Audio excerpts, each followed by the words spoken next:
Happening now, just a few days of summer vacation left for a lot of kids in New Mexico. A lot of parents cheering that on. That does mean it is time for some new school clothes, school supplies, and yes, school shots. News 13's David Romero live in the Newsplex with more on those. Good morning once again, David. Good morning, Matt. It's not only the little ones who need those immunizations, but mid-school, high school, and some college students will need to be up to date as well. Now, some doctors say one critical vaccination for students in this age group is for the human papillomavirus. They say there is now an urgency for mid-school girls to get the vaccine, and they're also seeing evidence that boys should be getting it around that age as well. The HPV vaccine, which prevents cervical cancer in women. And now there's some talk about recommending it for men because it would prevent cervical cancer in women if men were vaccinated against the human papillomavirus.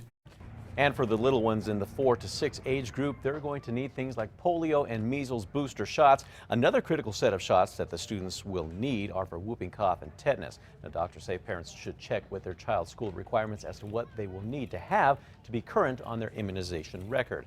And doctors say it's also important to make that appointment with your child's doctor as soon as possible before school starts because this is usually a very busy time for them as well. Matt, back to you.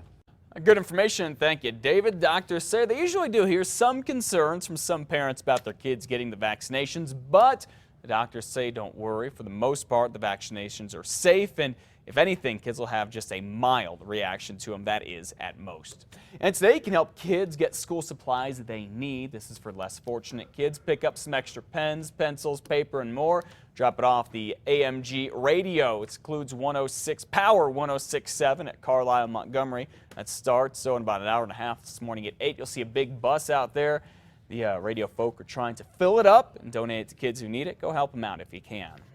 Well, 3 schools in the state will be getting extra money now to start early college program for high schoolers who want to get their associate's degrees. Yesterday, Governor Susana Martinez announced $100,000 is going to University High School in Roswell, plus nearly $140,000 is going to Mesa Valley High School in Ojo Caliente, and $120,000 to San Andreas High in Las Cruces. The state got this money from the Daniels Foundation to help teens get ready for college and the working world. It's a real good way to get a jump start on things.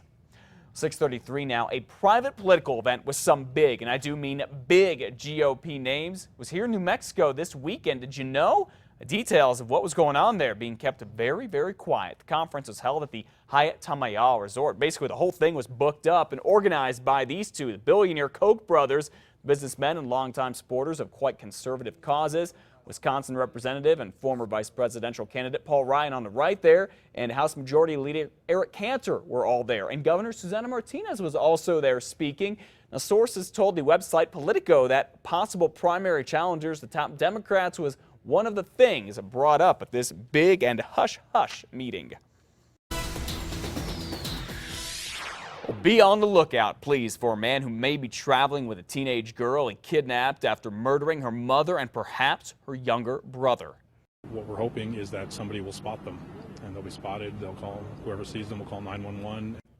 Now, we're certainly hoping for this. Nationwide manhunt is still on for the man here, James Lee DiMaggio. He's accused of kidnapping this young lady, Hannah Anderson. DiMaggio is a family friend of Hannah's for more than 20 years.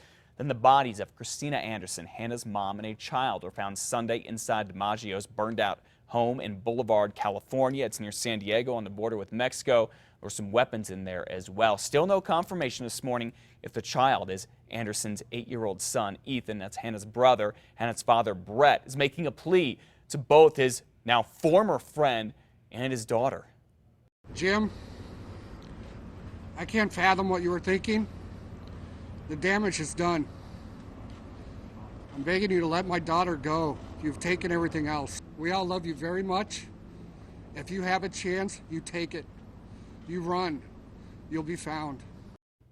We certainly hope so. Officers say the two could be anywhere at this point, including here in New Mexico. A friend of the missing girl said that DiMaggio, the guy, has a crush on Hannah and told her he would date her if they were the same age. Obviously, they're not.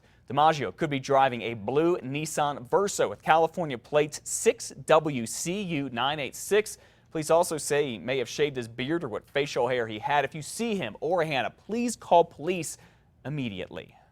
Well, a former Albuquerque City Councilor now off the hook for getting busted accused of driving drunk. An Albuquerque police officer pulled over Michael Cook here near Candelaria and San Pedro in April, saying Cook drove into a gutter. The officer said Cook smelled like booze, gave him a field sobriety test and a breathalyzer test.